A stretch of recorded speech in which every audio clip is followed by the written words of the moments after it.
Just a couple of months, the 5th Honor Flight South Alabama will head to Washington, D.C. Nearly 100 World War II vets are scheduled to make the trip this time. Fox 10's Hal Sherrick talked to one of those veterans today to see what it will mean to her.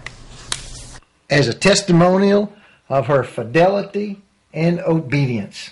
And that's exactly what the nation got out of World War II veterans. This May, 87-year-old Mary Balch will be joining nearly 100 other World War II veterans on a plane ride to Washington, D.C.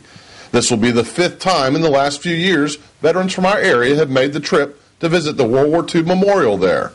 Balch has been looking forward to it for some time.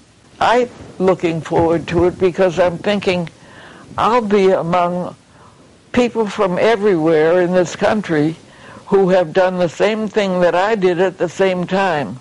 And you can talk to them more easily than you can talk to someone else.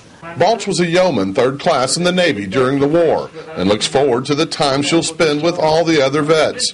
Trip organizer Dr. Barry Booth says for them it's much more than a sightseeing trip.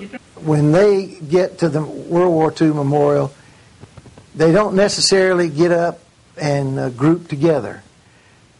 Many of them just go off in different directions by themselves. But as they relate to me, they're not necessarily thinking about who's on the plane with them that day, but they are thinking about who they left behind in the war.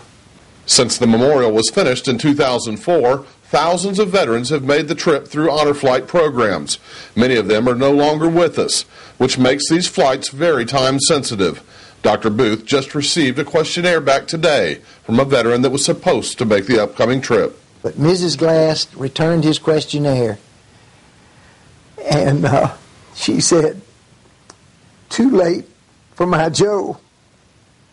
He passed in February the 9th. I am so sad." And it happens every week. In her life, Balch has seen the worst of times and the best of times. Being rewarded for her service to our country with a trip to D.C. is nice, but she will never forget the price so many paid for freedom. I talk about it with people who would understand what I was talking about. I don't talk to people that I'm playing bridge with or something like that. In fact, I don't play bridge anymore. And soon she'll have dozens of others to share the many stories with again. Reporting from Baldwin County, Hal Sherrick, Fox 10 News.